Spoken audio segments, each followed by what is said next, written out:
Concert na AB502 na original to. Original to pero nung nirewind ko yung transformer niya is aluminum. Makikita nyo, ay may nakasulat to, may naka-indicate na concert and then brown board. Okay. Nakalimutan ko na kung taga Cagayan o Ilocos ito. Bali 2 piraso ito, pina-upgrade. Pina-upgrade ito. Tama yung narinig nyo. Bali pina-upgrade ito.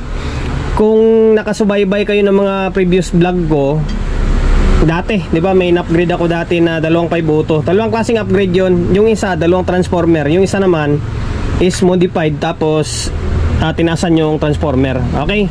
Bali, ang ginawa natin is tinasan lang yung transformer tapos minodified natin yung board. Ngayon, pasensya na kayo dahil buo na ito kasi pinasingit ko to kay Paring Ray. Bili, pinagawa ko kay Paring Ray yun. Pinagawa ko kay Paring Ray ito. And then, ito buo na. Bali, finishing na lang. Bali, bumaga ako na lang magiging quality control nito. Ngayon, ito yung nangyari. Nirewind ko. Ako naman nag-rewind ng transformer na to. Bali, ibang transformer ang ginamit ko. Yung mas malaki ito. Mas malaki ito kaysa sa dati. Yung dati niya, tinanggal ko. Maliit yung transformer tapos aluminum. Ito yung pinalitan ko. Bali, ang supply na pinalabas ko dito ay 55055. Okay? 55055 yan. 737 yung datingan niya. Ngayon, madako tayo sa my board. Ito, bigay ideya na lang to sa inyo na pwede nyong gayahin. Ito, simpleng modification lang ito. And then, credit sa pinaka-original na nagdiskarte ng ito klaseng modification. Kasi ginaya ko lang din naman ito. Kung tayo, diba, magkikredit tayo sa pinagayahan natin. Okay? Ang diskarte, output, lahat bago yan. NGW, baka sabihin nyo parang maliit, si 5200 pa rin. Hindi, NGW na yan. Yan, NGW 0302 yan. Bali, toppers pa rin naman, kabilaan channel. Okay? Yan, nakaharang lang yung fan kasi naglagay tayo ng extra fan. Ngayon, itong drive niya, imbis na A940 and then C2073, ang nilagay natin na C5198 and then 1941. Okay? 1941 na nilagay natin. Yung imbis na nandito sa may output, nilagay natin dito sa may drive para mas matibay siya. Okay? Inulit natin, credit sa pinagayahan natin ito. Same din dito. Tapos, ito napakadali lang to gayahin eh. Tapos yung nandito, yung 4.7K, di ba? Dalawang 4.7K to dito. Dito, dalawang 4.7K yan dyan.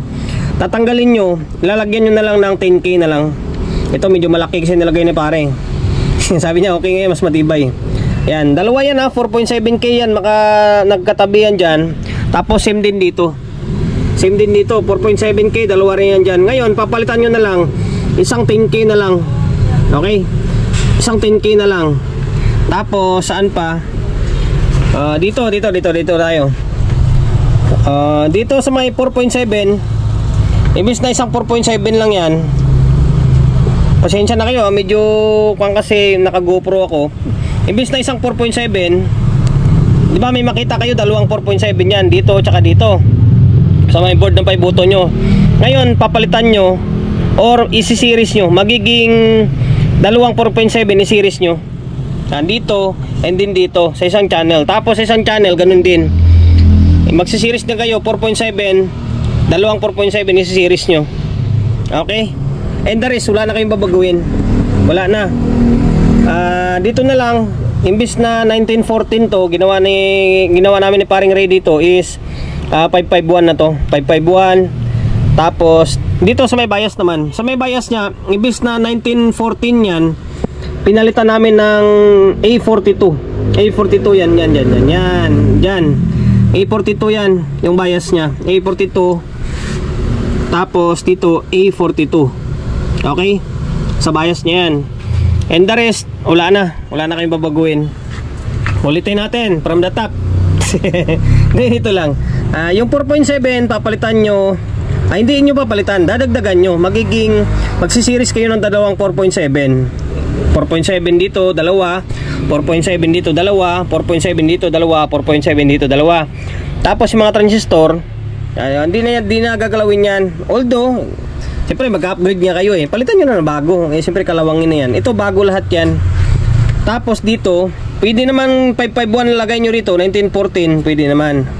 Okay, tapos dito sa may drive, imbis na C2073 and then A1940, tapos C2073, ang pinalit namin ay 1941 tapos 5198 para mas matibay. Okay, naulit lang natin to, kinaklaro lang natin para kung gusto nyo gayahin, di ba? Tapos ito, yung dalawang 4.7 dito ulit, gagawin yung 10K na lang.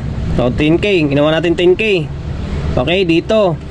Tapos dito, 10K rin yan.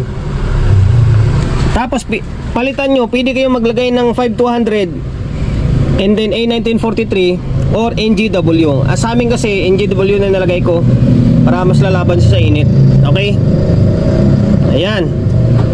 Tapos imbis na yung kapasitor, importante yung kapasitor, hindi kayo magpalit ng kapasitor kasi nga magdadagdag ka ng transformer ng supply, magiging 55 na kasi 55 na labas natin. Palit kayo ng 100 volts. Ito 100 volts, ito 100 volts. Imbis na dalawa lang, ginawa namin 4. Yan, dito lang medyo awkward lang siya kasi dito yung dalawa. Kasi nga wala namang paglagyan dito. Kaya dito kami naglagay.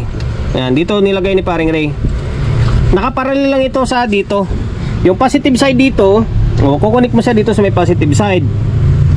Yung negative side dito, ikukunik mo siya dito sa may negative side. Tapos common ground. Yan, dalawang negative, positive pagsamahin, magiging ground niya. Konekto dito sa may gitna rin, sa may ground. Okay, hindi ko man naipakita, basta naipaliwanag ko sa inyo ng maayos, di ba? Ulitin natin. Positive dito na side, kasi positive to dito positive, common ground or center top, tapos negative. Positive dito, i-connect mo siya dito sa may positive din dito. Yung common ground dito, i-connect mo siya dito sa may common ground. Yung negative dito, hindi positive, pagsamahin mo yan, magiging common ground. Tapos yung negative dito, i-connect mo siya sa may negative dito. Okay, nakaparallel na yan. Bali, magiging 4 na yung kapasitor mo. Ang kalabasan niyan ay 100 volts by 10,000, magiging 20,000 na. Okay. Tapos sa relay, siyempre magtataas ka ng supply ngayon, 55 na siya. Tataas din yung papasok din sa may relay nyo. Kasi yung relay na nakalagay yan is 12 volts lang, hindi naman pinalitan, hindi natin pinalitan. Ngayon, ang nakalagay dyan is 120 ohms, 120 ohms na 3 watts. Yan yung blue key na yan, bago na yan. Ang nakalagay dyan na stock is 120 ohms na 3 watts. Ngayon, papalitan mo ng ang pinalit namin, wala kasi kaming 120. Pwede nyo doblihin yung 120, dalawang 120. Wala kaming 120. Ang nilagay namin ni pare is 180, dalawang 180. Although nag-trigger naman yung relay, dalawang 180 na blue key. Okay, hindi pwedeng magpapalit ka ng magdadagdag ka ng supply, hindi ka magpapalit ng bloke diyan. Masisira yung relay mo kasi tataas yung voltahe kasi dito rin yung kumuha ng supply. Okay? Pwedeng 100 kasi 120 yung nakalagay diyan na stock niya na 3 watts. Pwedeng dublihin nyo lang yun, 120 magiging 240. Wala kaming ganun o 180 yung nalagay namin. Although kaya naman 180, nag-trigger naman siya. Okay, wala na, yun lang. Tapos, siyempre naglagay ako ng extra fan kahit pa paano para malalayan ng init ito. Kasi medyo manipis yung heatsink, nalalayan natin. Wala na ibang binago dyan. Yun lang yung mga sinabi ko. Hindi ko na ipapaliwanag, baka sabihin paulit-ulit tayo. Sa ngayon, dito bago lahat ng control ito. Kasi nga, upgrade, kasama na rin repair dyan. Hindi pwedeng mag-upgrade ka na hindi ka magre-repair, di ba? Bago lahat ng control na to, ito lang, medyo wala kasing knob to nung pinadala dito sa amin. Naglagay lang tayo ng knob na ganito. And then, working pa lang lahat ito working pa rin naman lahat ito. Kumbaga, yung board lang yung minodify natin, yung tone control is nandito pa rin. Okay? Webis Santo ngayon, magpapatugtog ako, medyo mahina lang. Kasi Webis Santo ngayon ayan, working siya umaandar yung fan, nag-trigger ang relay. Okay? Ngayon, yung audio source natin, itong cellphone natin na isa. Tapos may speaker na nakakabit yun. Grabe ang sulit ng tunog nito. Ang sulit ng tunog niya. Ang labas kasi nito is 737 na. Okay? Ito. malagabog, di ba? Ayaw ko lang magtodo kasi nga siyempre Huwebes Santo naman na ngayon, nakakaya naman. Pero working siya, oh. Yan, oh, lakas ng kalabog. Balance. Oh. Okay, hinaan natin. Tapos gamitin natin yung mic. Ito yung mic. On natin. Working to pating mic nya. Sound. Volume natin muna. Up lang ng, hindi pala naka-volume up. Sound. Diba? Check. Sound testing. Diba? Narinig nyo? Working yung mic nya. Pati yung mic working yan. Kumbaga, binalik natin sa stock itong harap. Dito lang tayo ng modified. Okay.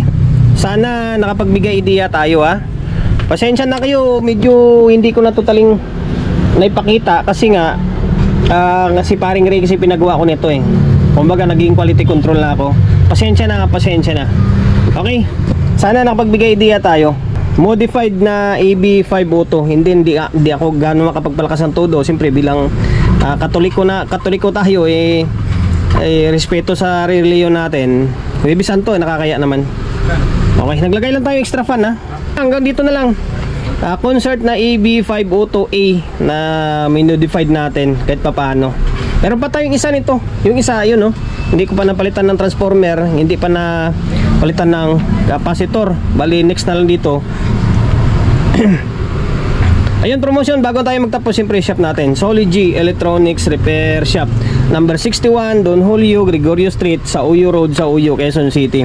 Social media pages natin, so hindi pa nakapag-follow, paki-follow, and then siyempre paki-share ng video natin sa my Facebook, YouTube channel. So hindi pa nakapag-subscribe, paki-subscribe, like, share, and then siyempre paki-hit ng bell button sa gilid para updated ka sa mga susunod na video na i-upload ko. Ingat, God bless, and then peace atin lahat.